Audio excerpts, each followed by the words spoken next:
Subscribe करना free है। Subscribe करने के दो फायदे होंगे, एक तो अच्छी वीडियोस मिलेंगी और दूसरा माता रानी की कृपा होगी। और बेल आइकन को भी दबा दीजिए। राम राम सभी को। आज हम लोग करने वाले हैं प्रतिज्ञा पॉलिटिकल साइंस की video number 7, that is security in the contemporary world. सुरक्षा, सिक्योरिटी मतलब सुरक्षा। इससे पहले कि हम लोग स्टार्ट करें, आप जरा ये जान लें कि भाई सिक्योरिटी कितने टाइप्स की होती है। सिक्योरिटी होती है दो तरह की, एक ट्रेडिशनल और एक नॉन ट्रेडिशनल, पारंपरिक और गैर पारंपरिक। ठीक है। ट्रेडिशनल मतलब क्या होता है कि एक तरह से पारंपरिक, जो चली आ रही है, सदियों चली आ रही है। सदियों से सिक्योरिटी हम किससे होते हैं सुरक्षित? एक कंट्री के बाहर से। ठीक है। और खासकर ट्रेडिशनल में आपको कौन सी पढ़नी है? आपको पढ़नी है एक्सटर्नल। इंटरनल इतनी खास नहीं है, छोड़ दी मैंने, इसलिए आपको यहाँ पे एक्सटर्नल पढ़नी है। और नॉन में हम बाद में बात करेंगे, ठीक है, आगे चैप्टर के अंदर। तो हम लोग चलिए डिस्कस करते हैं what is the meaning of security in the contemporary world और what is security. So let's start. What is the meaning of security? तो भाई क्या बोलोगे आप लोग? Security means freedom from threats, मतलब खतरों से आजादी। क्या मतलब है इसका? खतरों से आजादी। Freedom means freedom from threat, खतरों से आजादी। ठीक है। अब सिक्योरिटी के जो ट्रेडिशनल होती है, जो आपकी पारंपरिक सिक्योरिटी है, उसके आपको 4 कंपोनेंट्स यहाँ पे लिखने हैं। मैं दोबारा बोल रहा हूँ आप सबको यार, पहली बार मैंने बोला नहीं है कि ये क्वेश्चन ना यार 4 मार्क्स में या 6 मार्क्स में आना लगभग तय है, आना ही आना है ये। ठीक है। सो हम लोग इसको जरा आगे पढ़ते हैं। इसका आंसर क्या होगा? देखो, सबसे पहला देखो, एक ये देश है, इस देश को एक्सटर्नल मतलब होता है बाहर से, भारी। इसको बाहर से क्या क्या खतरे होते हैं? तो खतरा पहला क्या आता है आपका? मिलिट्री थ्रेट, मतलब एक सैन्य खतरा। The greatest danger to a secure country is from military threats. The source of this danger is another country which by threatening military independence and territorial integrity। ठीक है। मतलब एक ऐसा मुल्क होता है जो आपके जैसे हमारा पाकिस्तान मुल्क है। पाकिस्तान जो है हम पे हमला करता है बार बार, कभी मतलब वो फायरिंग कर रहा है, कभी कुछ कर रहा है, तो वो क्या हमारे लिए खतरा है, थ्रेट है हमारे लिए। Military action also endangers the life of ordinary citizens. Ordinary men and women are made targets of war to break their support of war। भाई अक्सर ना सिविलियंस को मारते हैं। किस में मारते हैं? वॉर में। क्यों? ताकि मिलिट्री का जो है ना भरोसा वो टूटे, मिलिट्री का जो है ना तो आत्मबल होता है उसका, आत्मसम्मान वो टूट जाए। ठीक है। सो ट्रेडिशनल सिक्योरिटी का एक्सटर्नल का पहला कंपोनेंट क्या होता है आपका? Military threat. अगर हम पॉइंट नंबर 2 पे आते फिर क्या आता है आपका? Point number 2 is response of the government. मतलब अगर आप पे हमला हो गया है, आपके देश पे किसी ने हमला कर दिया, पड़ोसी मुल्क ने, तो आपका क्या रवैया रहेगा? आप किस तरीके से उसको डील करेंगे? तो आप क्या बोलते हैं? बोलते हैं या तो आपका देश सरेंडर कर देगा, हार मान जाएगा, मतलब आत्मसमर्पण करना, या आपका देश युद्ध को रोकेगा। कैसे रोकता है? आपका देश युद्ध को रोक देगा ऐसे कि अगले बंदे को, दूसरे को जिसने हमला किया है, उसको धमकाएगा कि भाई अगर तूने मुझ पे अटैक किया तो मैं जो वॉर की कॉस्ट है ना उसको मैं इतना लंबा खींच दूंगा कि तू उस चीज को झेल नहीं पाएगा। मतलब कॉस्ट को बढ़ा देना। ठीक है। नुकसान जो होगा उसको बढ़ा के दिखाना उसको। एंड लास्ट में क्या होता है कि अगर लड़ाई हो जाए, पहले तो हार मान ली, दूसरा आपने रोकना चाहा वॉर को, और अगर इफ इन केस अगर एक्चुअली वॉर ब्रेक्स आउट तो क्या होगा? तो होगा ये कि आप अपने आप को सेव करते हुए, टू डिफेंड इटसेल्फ, दूसरे बंदे को उसके ऑब्जेक्टिव में कामयाब नहीं होने देना। ठीक है। To defend itself and when war actually breaks out so as to deny the attacking country its objectives and to turn back or defeat the attacking forces altogether. ठीक है भाई, ये आपका थे 2 पॉइंट्स। आगे हम लोग चलते हैं अगले पॉइंट में। कल एक थी स्टूडेंट जिसने मुझसे एक सवाल किया था व्हाट्सएप पे, मुझे नाम उनका रीप देता नाम से कुछ नाम, उनका नाम है यार, तो उड़ीसा से है, वो उड़ीसा से। तो उनका एक सवाल था कि बैलेंस ऑफ पावर और लॉजिक ऑफ डिफरेंस अलग अलग है, सेम है? तो मेरा था कि दोनों अलग अलग हैं। अलग अलग कैसे? पहले बात हम लोग बात करते हैं बैलेंस ऑफ पावर की। देखो, जब भी एक देश देखता है अपने आसपास, तो वो देखता है कुछ कंट्री छोटी हैं, कुछ कंट्री बड़ी हैं। तो जो बड़ी कंट्री होती हैं वो क्या है? वो खतरा है। खतरा है किसके लिए? उस कंट्री के लिए, ठीक है। तो उस बड़ी कंट्री से वो अपने रिश्तों को अच्छा रखता है ताकि फ्यूचर में वो कंट्री उस पर अटैक ना करे, ठीक है। तो ये क्या होती है, बैलेंस ऑफ पावर, मतलब अपनी लोगों से बनाकर चलना, बैलेंस करना पावर को। क्या कह रहे हैं, when countries look around them they see that some countries are bigger and stronger, this is a clue who might be a threat in the future. ये खतरे के होते हैं ना, निशान होते हैं, पता लगाता है हमको कि भाई ये जो बनता है हमारे पे अटैक करेगा आपका। Governments are very sensitive to the balance of power between their country and other countries. Countries अपने दूसरे लोगों के साथ में रिश्तों को लेकर काफी ना कहते हैं ना सेंसिबल होती है, कि मतलब उनको अच्छे रिश्ते बना रहे हैं उसके अंदर।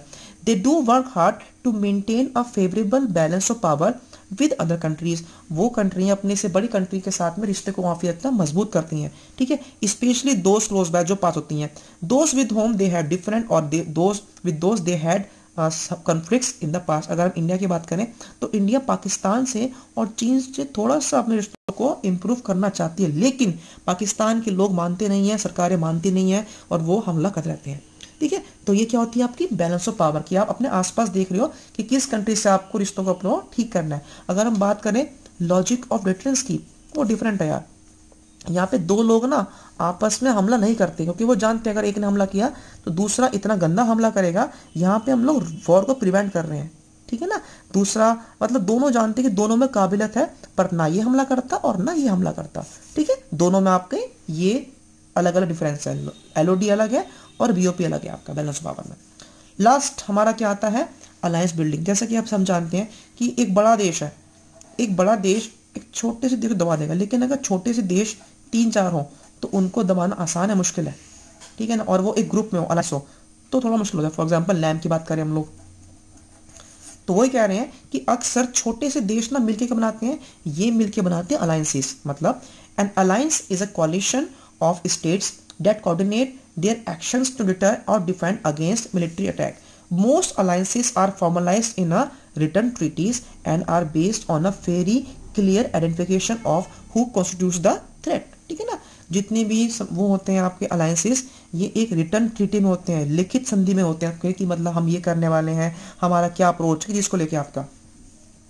Countries from alliance to increase their effective power relative to another country on or alliances are based on national interest and can change when national interest change।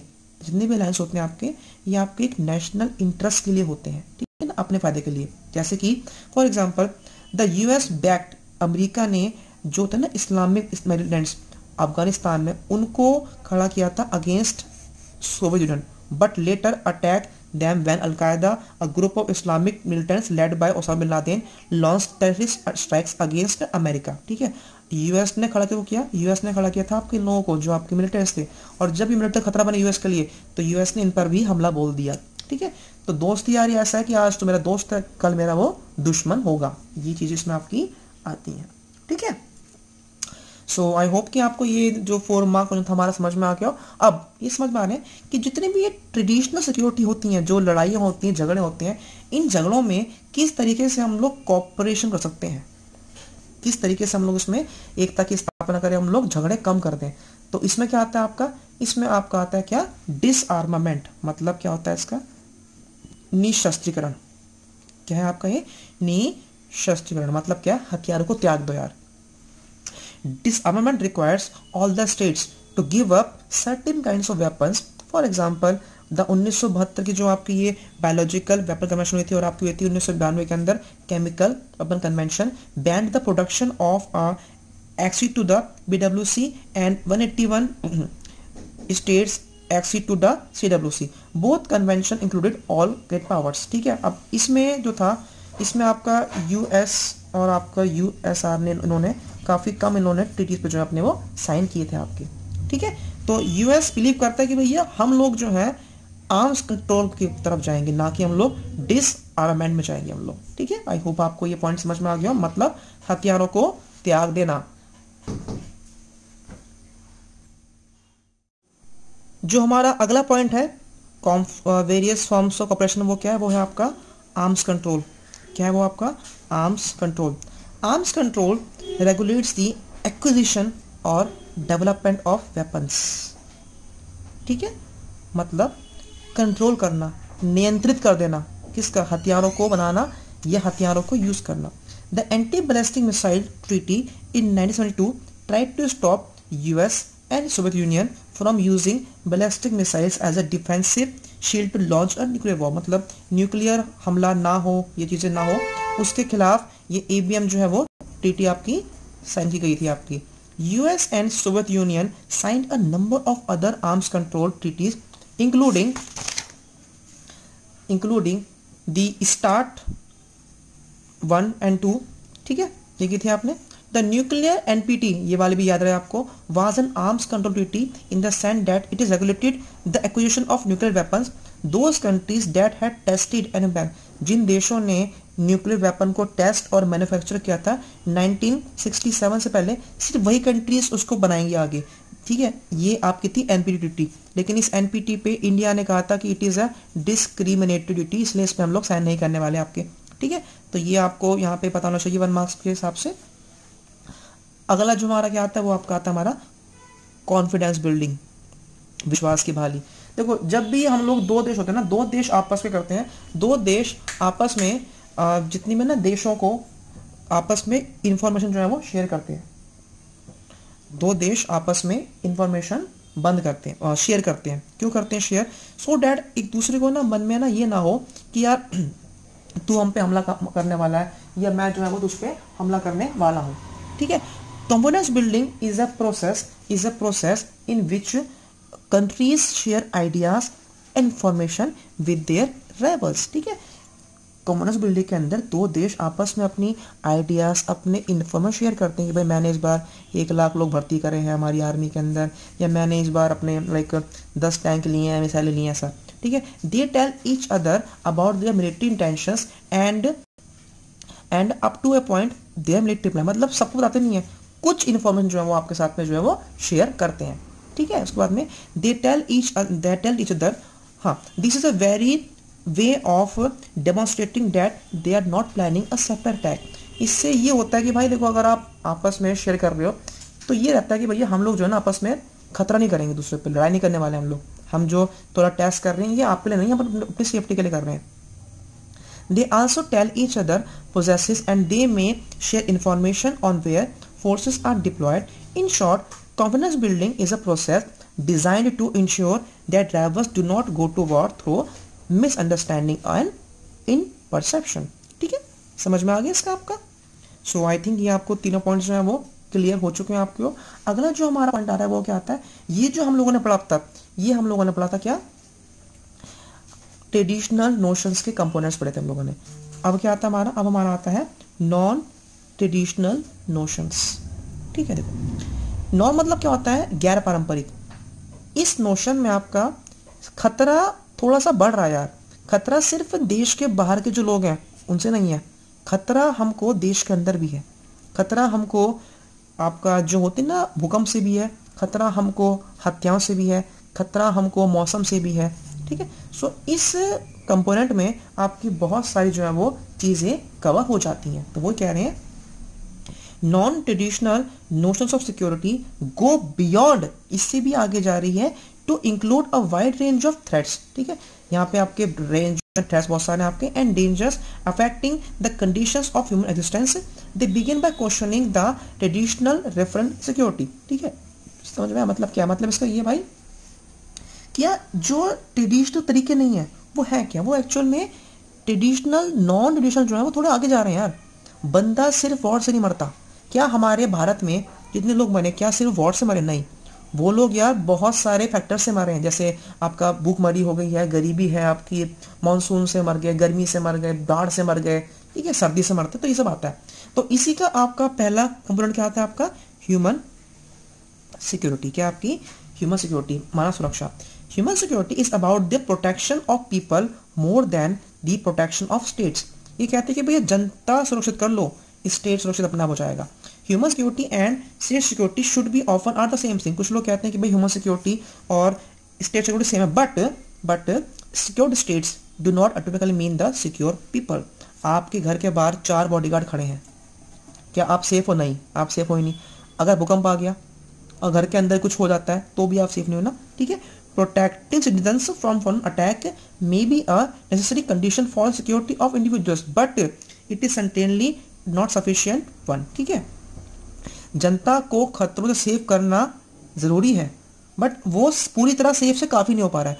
During the last 100 years more people have been killed by their own governments than by the foreign आर्मीज.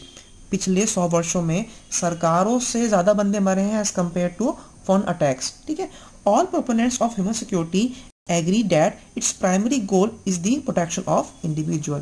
भाई सबका main goal क्या होता है भैया, कि आपके जो व्यक्ति है, व्यक्तित्व, उसकी सेफ्टी करना आपको.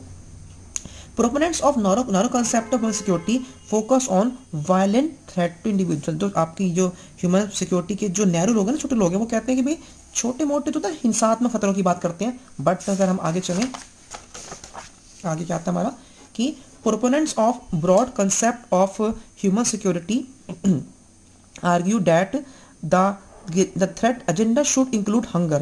जो कहते हैं इसमें भूखमरी आनी चाहिए, आपका बीमारियां, ठीक है, आपकी जो प्राकृतिक आपदाएं हैं, because these kill far more people than war, genocide and terrorism combined. ठीक है, जो जिनकी थोड़ी व्यापक सोच है ह्यूमन सिक्योरिटी में, वो लोग क्या बात करते हैं, वो लोग बात करते हैं कि भैया ये भूखमरी बीमारियां भी आप में जो इसमें आपकी इंक्लूड होनी चाहिए.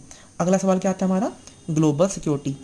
The idea of global security emerge in the 1990s in response to the global nature of threats such as global warming, international terrorism and health epidemics like AIDS and bird flu and so on. ठीक है, ये कहते हैं कि भाई हमारे पूरे world के अंदर जो बीमारियां फैल रही हैं, जो वार्मिंग फैल रही है, इनको रोकना बहुत जरूरी है. No country can resolve these problems alone and in some situation one country may have to disproportionately bear the brunt of global problems such as the environmental degradation.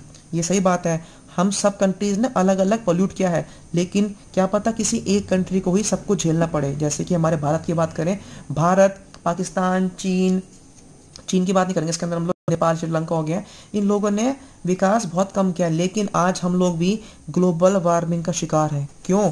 क्योंकि यार डिसप्रपोर्शन में प्रकृति जो है वो सबको वापस देगी आपको. ठीक है, सो ये हम लोगों ने क्या पढ़ लिया, हम लोगों ने पढ़ लिया था आपका non traditional notions of security. ठीक है, आगे हम लोग आगे चलते हैं हम लोग.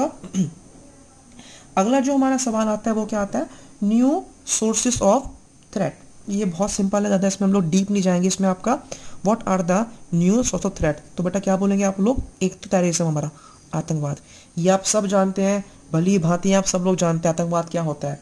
पुलवामा अटैक्स जो हुए थे, ठीक है, उरी जो हमारी मूवी आई थी, इन सब में जो बताया था आपको लोग कि ये सब मूवीज़ बताया गया था किस तरह से आतंकवाद बढ़ रहा है हमारा. ठीक है, तो ये सब चीज़ें बहुत दर्दनाक है हमारे देश के लिए, सिक्योरिटी के लिए. तो टेररिज्म पर रोक लगाना बहुत ज़रूरी है, ये आप इसमें कर सकते हैं. इसमें आप सब कुछ ये 14 Feb भी लिख के आना आप लोग. पुलवामा अटैक जो हमारे जवान शहीद हुए थे, वो सब भी टेररिज्म में कैटेगरी में आता है आपका. नेक्स्ट पॉइंट क्या आता है हमारा, ग्लोबल पॉवर्टी. वैश्विक गरीबी भी आपकी इसमें इंक्लूड होगी आपकी. ठीक है, क्यों होगी इंक्लूड, इसलिए होगी यार, गरीबी इसलिए होगी क्योंकि पॉपुलेशन बढ़ रही है, और पॉपुलेशन की नीड्स को सेटिस्फाई करने के लिए हमारे पास में रिसोर्सेज नहीं है. ठीक है, और जैसे जैसे आगे बढ़ेंगे हम लोग 15 सालों में, 20 सालों, 20 सालों में ये आंकड़ा आपका बढ़ता रहेगा, ये आपका जो आंकड़ा कम नहीं होने वाला. ठीक है, सो ये हम लोगों ने पढ़ लिया हमारा क्वेश्चन. अगला सवाल हमारा क्या आता है, 3 टाइप्स ऑफ राइट्स. 3 तरह के अधिकार हमारे कौन कौन से होते हैं, आप क्या बोलेंगे. First type is political rights such as freedom of speech and assembly. ठीक है, ये हमारा राइट होता है पहला. दूसरा क्या होता है हमारा, second type is economics and social rights.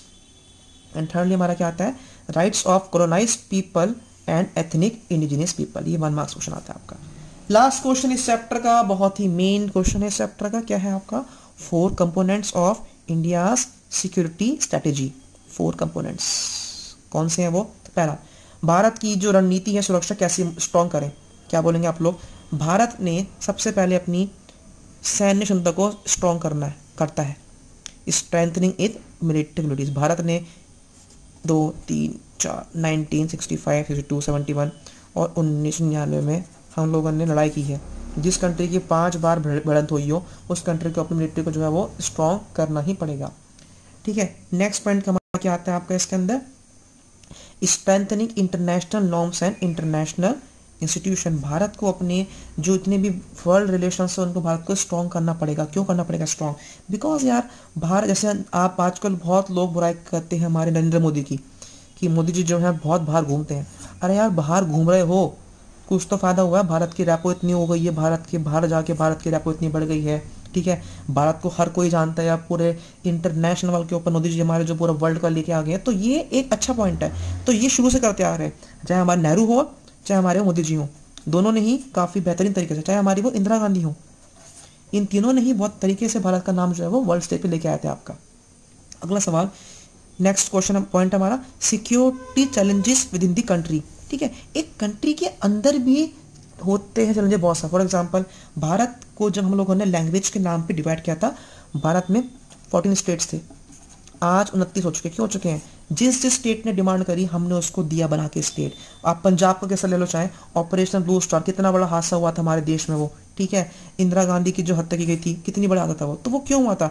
Bharat ने इसलिए किया क्योंकि भाई भारत को देश के अंदर ही एकता को स्थापना करनी थी। और लास्ट में क्या आता हमारा, डेवलपिंग इंडियाज इकोनॉमी। क्या आपका डेवलपिंग इंडिया का मतलब क्या है? इसका मतलब इसका यार ये है कि भारत को अपनी इकोनॉमी को स्ट्रॉन्ग करना पड़ेगा। क्यों करना पड़ेगा? रीजन इसका मेरे भाई ये है कि भारत को बहुत आगे जाना है। भारत आने वाली एक बहुत बड़ी वर्ल्ड की बिगेस्ट इकोनॉमी है, तो इसको तो हमें रिमूव करना पड़ेगा। हालांकि हमारे भारत में अब तक डेवलपमेंट इतनी तेजी से हो नहीं पाई है, अब हो रही है, विकास हो रहा है, बट इसको और जो है वो तेजी में आगे बढ़ना पड़ेगा। ठीक है, तो ये तो हमारी बात हो गई है हमारी एपिडेमिक्स की। अगला सवाल आता है हमारा, right a short note on health epidemics. ये भी सिंपल है यार, हमारे भारत में, हमारे पूरे वर्ल्ड में HIV एड्स फैल रहा है, आपका सार्स फैल रहा है, ठीक है, इबोला बीमारी आई थी। तो उन सबको सॉल्व करने के लिए हमारे क्या स्टेप्स थे, हम लोग किस तरह से उसको सॉल्व करें, जितनी भी थी ये आपको नॉर्मल पढ़ लेना। हालांकि इतना ज़रूरी नहीं है, इसलिए मैं ज़्यादा उसको एक्सप्लेन नहीं करने वाला हूँ। ठीक है, आपको जो मैंने इससे पहले सवाल किया वो ज़्यादा मेन है। आपको नोट्स के लिए मुझे कॉन्टैक्ट करें 9899382196 पर। किसी और चीज़ के लिए पूछना हो तो इंस्टाग्राम में मुझे आप फॉलो कीजिएगा, लिंक जो है वो डिस्क्रिप्शन में है। ठीक है, कार्टून्स, मैप्स, फुल फॉर्म्स भी आपको डिस्क्रिप्शन बॉक्स में जो है वो मिल जाएंगी। Thank you so much for watching my videos, keep supporting.